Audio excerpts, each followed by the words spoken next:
नमस्कार,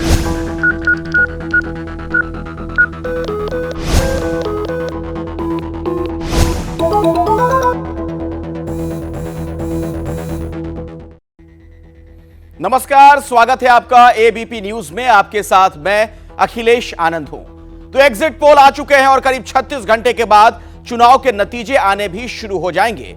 लेकिन मुख्यमंत्री का चेहरा कौन होगा, इसे लेकर अभी तक क्लैरिटी नहीं है। राजस्थान में बीजेपी की ओर से कई नाम सामने आ रहे हैं, तो कांग्रेस में भी गहलोत और पायलट के नाम पर रसाकशी जारी है। ऐसे में चुनावी नतीजों पर बहुत कुछ निर्भर करेगा। अगर किसी पार्टी ने प्रचंड बहुमत से जीत हासिल की तो फैसला फौरन हो जाएगा, लेकिन बहुमत के इर्द गिर्द सीट मिली तो पेच फंस सकता है। और अगर पेच फंसा तो क्या क्या हो सकता है, आप देखिए हमारी खास रिपोर्ट।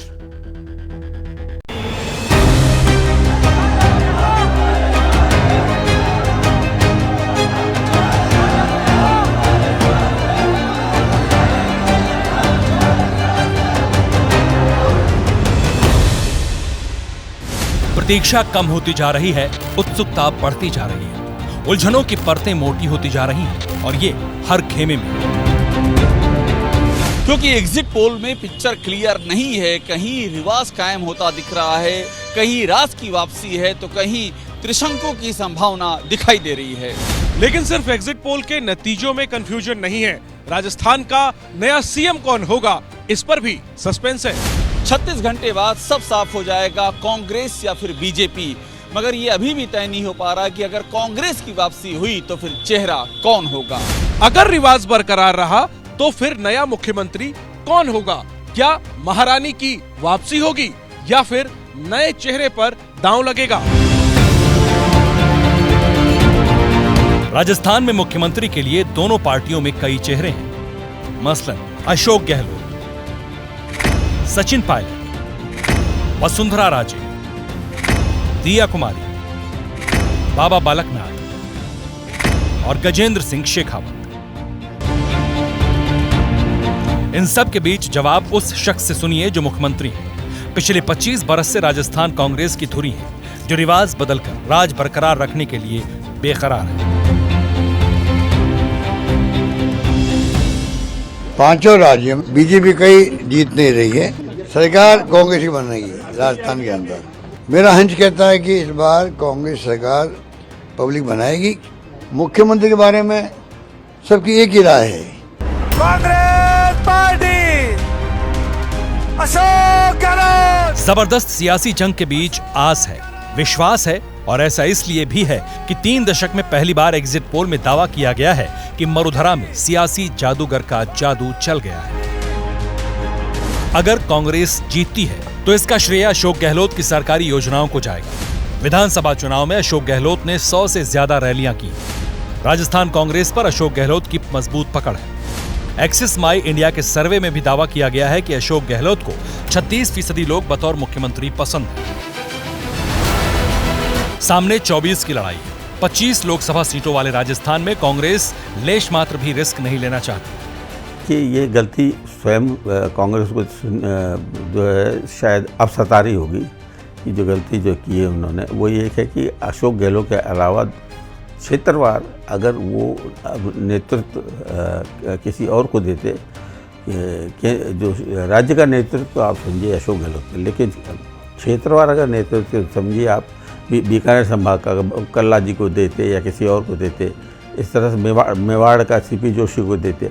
अब आप देखिए कि मेवाड़ के अंदर इतना, जहाँ पर इतनी बड़ी सीट है, जो इस मेवाड़ ने और वागड़ ने 3 मुख्यमंत्री दिए, उस पूरे क्षेत्र में कांग्रेस का एक को संभालने वाला कोई नेता नहीं है। यानी 72 बरस के गहलोत पार्टी में सूबे के सारे चेहरों पर भारी है। अगर कांग्रेस की वापसी होती है तो अशोक गहलोत पहले नेता बन सकते हैं जो मुख्यमंत्री बनकर सत्ता का चौका लगाएंगे।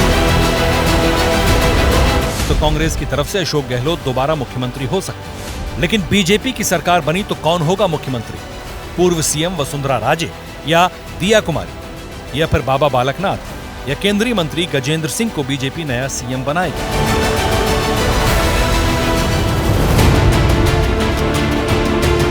सबसे पहले जान लीजिए कि बीजेपी की तरफ से वसुंधरा राजे सबसे बड़ी दावेदार क्यों है। विधानसभा की करीब 80 सीटों पर वसुंधरा का प्रभाव है। महिलाओं में वसुंधरा राजे की अच्छी खासी पकड़ है। अलग अलग जातियों के बीच भी उनका मजबूत आधार है। इस चुनाव में वसुंधरा ने भी 100 से ज्यादा रैलियां की। स्वागत है भाई। लेकिन पहली बार ऐसा हुआ कि बीजेपी ने वसुंधरा को मुख्यमंत्री का चेहरा घोषित नहीं किया। वसुंधरा राजे के कई करीबियों को पार्टी ने टिकट तक नहीं दिया। ऐसे में संकेत साफ है कि बीजेपी वसुंधरा के साथ ही दूसरे नाम पर भी विचार कर रही है। अगर बीजेपी जीतती है तो यह भी हो सकता है कि वसुंधरा राजे की जगह किसी और को मुख्यमंत्री बनाया जा सकता है। इनमें सबसे बड़ा नाम है दिया कुमारी का, जो राजसमंद से लोकसभा की सांसद है। राज परिवार से ताल्लुक रखती है। दिया कुमारी की दावेदारी इसलिए भी मजबूत है क्योंकि महारानी को राजकुमारी से रिप्लेस करना मुफीद रहे। राजपूत और महिला वोटर्स को साधने में पार्टी को ज्यादा मुश्किल नहीं होगी। केंद्रीय नेतृत्व के साथ दिया कुमारी के संबंध अच्छे रहे। हालांकि एक चेहरा और भी है जिसकी राजस्थान बीजेपी में काफी चर्चा हो रही है, और वो है बाबा बालकनाथ, जिन्हें एक सर्वे में वसुंधरा से ज्यादा लोकप्रिय मुख्यमंत्री कैंडिडेट बताया गया। एक्सिस माई इंडिया के सर्वे में भी दावा किया गया है कि बाबा बालकनाथ को 10% लोग बतौर मुख्यमंत्री पसंद करते हैं। सांसद बाबा बालकनाथ में मंडल और कमंडल दोनों का मिश्रण है। रोहतक स्थित अस्थल बोहरनाथ आश्रम के महंत और ओबीसी समाज से आते हैं। केंद्रीय संगठन के साथ बाबा बालकनाथ के भी अच्छे संबंध हैं। नए समीकरण के तहत जब इस बार बीजेपी ने सांसदों पर दांव लगाया तो बाबा बालकनाथ को विधानसभा के चुनावी मैदान में उतारा है। इसलिए राजस्थान के इस योगी को भी सीएम कैंडिडेट माना जा रहा है। लेकिन बाबा बालकनाथ को ज्यादा अनुभव नहीं है, सिर्फ एक बार सांसद बने हैं। इसलिए गजेंद्र सिंह शेखावत के नाम की भी चर्चा हो रही है, जिन्होंने केंद्रीय संगठन के दूत बनकर पूरे विधानसभा चुनाव की कमान संभाली थी। गजेंद्र सिंह शेखावत पीएम मोदी के करीबी माने जाते हैं। अपने कुशल पावर प्रेजेंटेशन से काफी बार ध्यान खींच चुके हैं। राजस्थान के अहम माने जाने वाले राजपूत समाज से आते हैं। इस बार राजस्थान के चुनाव में उन्होंने जबरदस्त मेहनत की, लेकिन वो खुद चुनावी मैदान में नहीं उतरे। हालांकि राजस्थान में बीजेपी वसुंधरा के अलावा बाकी चेहरों पर तभी विचार कर सकती है जब उसे प्रचंड बहुमत मिले। यदि बहुमत के आसपास सीटें आईं, तो फिर बीजेपी के पास वसुंधरा के अलावा दूसरा विकल्प नहीं बचेगा। इसकी 3 वजह हैं। पहले ये कि पार्टी में वसुंधरा की पकड़ ज्यादा मजबूत है। विधायकों का एक बड़ा कुनबा उनके साथ माना जा रहा है। दूसरा ये है कि अगर बागियों और निर्दलीयों की जरूरत आती है तो वहां भी वसुंधरा राजे का संपर्क कहीं ज्यादा पुख्ता माना जा रहा है। और तीसरी ये कि साल 2024 की लड़ाई अभी आगे है। और हैट्रिक बनाने के लिए बेकरार बीजेपी किसी भी कीमत पर 2024 को लेकर रिस्क नहीं लेगी।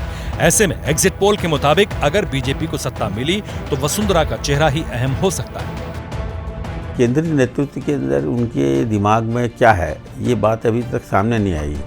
और दूसरा, कौन नेता होगा, उसका आधार क्या होगा, जातिगत होगा या प्रशासनिक क्षमता रखने वाला होगा। जिस रूप में वसुंधरा जी को देखा जाता है कि वो सब जाति के लोगों को साथ लेकर चलती है।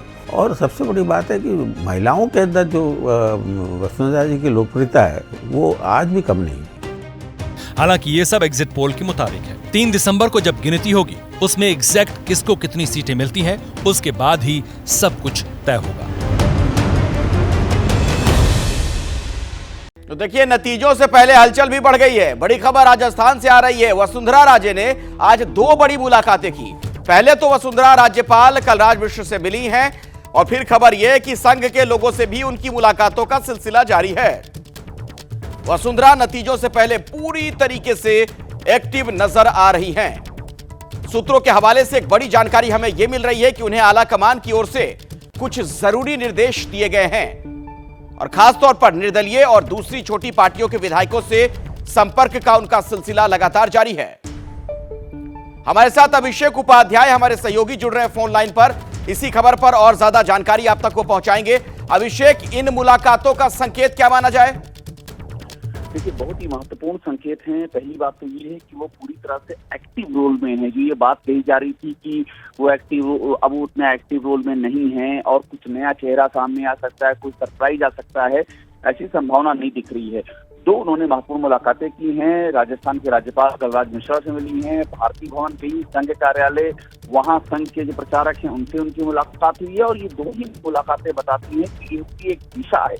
और इसके साथ में उन्होंने जो कुछ और विधायक हैं उनसे बातें की हैं। हमारे सूत्र बताते हैं कुछ निर्दलीय जीतने की स्थिति में हैं, उनसे भी उनका संपर्क हुआ है और ये इस सूरत में हुआ है कि अगर ये मामला कहीं जाकर के फंस रहा है तो ये केंद्र नेतृत्व को भी लगता है कि वसुंधरा राजे ही वो शख्सियत हैं जो इस मामले में चीजों को एक दिशा दे सकती है, निर्णायक भूमिका में ला सकती है। तो उनका एक्टिव रोल सामने आया, ये रोल बहुत कुछ कहता है, ये एक बड़े संकेत देता है। बिल्कुल एक बड़ा संकेत। जिस तरीके से ये मुलाकातें शुरू हो गई हैं, बहुत बहुत शुक्रिया अभिषेक उपाध्याय आपका। और देखिए सिर्फ राजस्थान नहीं, मध्य प्रदेश में भी कमोबेश ऐसी ही स्थिति है। कांग्रेस में क्लियर है सब कुछ, लेकिन बीजेपी ने इस बार एमपी में किसी का चेहरा घोषित नहीं किया। ऐसे में शिवराज के अलावा वहां भी कई नाम चर्चा में हैं।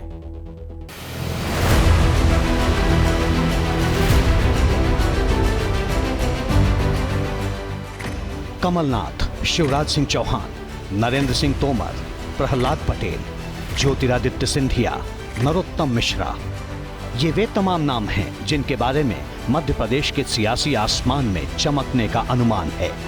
दावा किया जा रहा है कि इन्हीं में से कोई चेहरा सत्ता की अट्टालिका पर विराजमान होगा। लेकिन सवाल है कि इनमें से कौन होगा? कांग्रेस की ओर से करीब करीब क्लियर है कि अगर मध्य प्रदेश में हाथ छाप मार्का पार्टी सत्ता में आती है तो कमलनाथ का मुख्यमंत्री बनना लगभग तय है।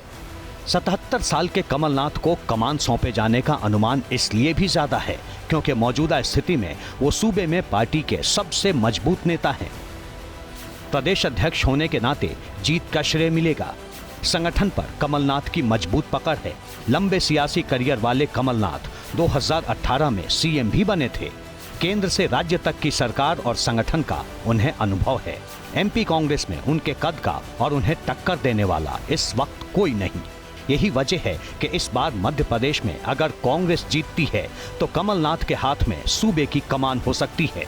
कमलनाथ का मजबूत पक्ष है 10 जनपद। कमलनाथ के पास संसाधन है, वो अपने जो संसाधन है, आर्थिक संसाधन है, उनका उपयोग पार्टी के लिए करते हैं, तो उनकी वही ताकत है। कांग्रेस की ओर से क्लियर है, लेकिन बीजेपी के सत्ता में रहने के बावजूद मुख्यमंत्री के चेहरे को लेकर असमंजस जैसी स्थिति है, क्योंकि इस बार बीजेपी बगैर चेहरे के चुनाव मैदान में उतरी थी।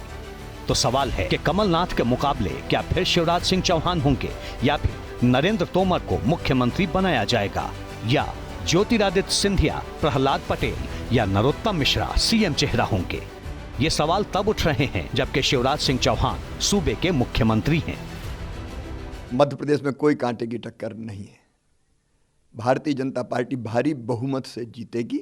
शिवराज सिंह चौहान इसलिए भी आत्मविश्वास से भरे हैं क्योंकि उनकी सरकार की लाडली लक्ष्मी, लाडली बहन, मुख्यमंत्री उद्यम क्रांति योजना काफी लोकप्रिय है। सरकार और संगठन चलाने का उन्हें लंबा अनुभव है। इस चुनाव में उन्होंने बेहिसाब मेहनत की। एक दिन में 11 रैलियां की। संघ से जुड़े शिवराज सिंह चौहान 4 बार एमपी के मुख्यमंत्री रह चुके हैं। लेकिन बीजेपी वाले कह रहे हैं कि सूबे में शिवराज सरकार के खिलाफ लहर थी।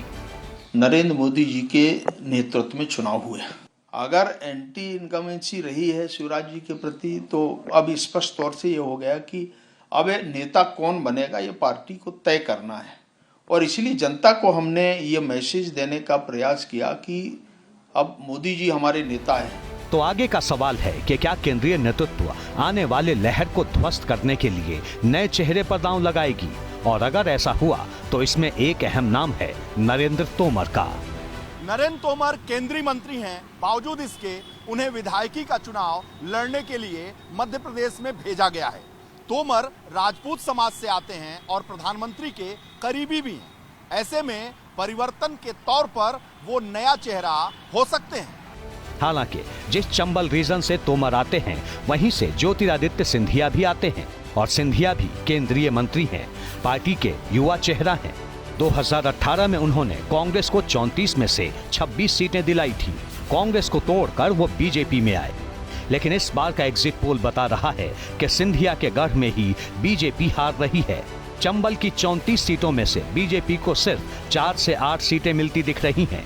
इसलिए नरोत्तम मिश्रा के नाम की भी चर्चा है। नरोत्तम मिश्रा एमपी में शिवराज सिंह चौहान के बाद नंबर 2 की हैसियत रखते हैं। फायर ब्रांड नेता के तौर पर उनकी पहचान है। ब्राह्मण समाज से आते हैं और 6 बार से विधायक हैं। ये भी चंबल रीजन से ही आते हैं। इन सब के बीच एक और बड़ा नाम है प्रहलाद पटेल का, जो केंद्र में मंत्री हैं, लेकिन विधायकी का चुनाव लड़ने के लिए उन्हें भेजा गया है। प्रहलाद पटेल की दावेदारी इसलिए भी मजबूत है क्योंकि वो भी शिवराज की तरह ही ओबीसी समाज से आते हैं। प्रहलाद पटेल का महाकौशल और बघेल खंड में प्रभाव है। इसके साथ ही मजदूर संगठनों पे अच्छी पकड़ के साथ ही प्रहलाद पटेल का लंबा राजनीतिक अनुभव है। सबसे बड़ी बात यह है कि अगर शिवराज सिंह चौहान को प्रहलाद पटेल रिप्लेस करेंगे तो जातीय समीकरण सधा रह जाएगा। हालांकि मध्य प्रदेश के संगठन में शिवराज का असर कहीं ज्यादा है। अगर भाजपा सत्ता में कामयाब होती है तो उसका 100% श्रेय जो है वो वहाँ के जो मुख्यमंत्री हैं शिवराज सिंह चौहान, उनको और उनकी जो लाभार्थी योजनाएं हैं उसको मिलेगा। मुख्यमंत्री की रेस में कई बड़े चेहरे हैं। यहाँ भी मुख्यमंत्री का परिवर्तन तभी संभव है जब प्रचंड बहुमत से बीजेपी जीतेगी। नहीं तो 2024 के चुनाव को देखते हुए शिवराज सिंह चौहान को पार्टी नाराज नहीं करना चाहेगी।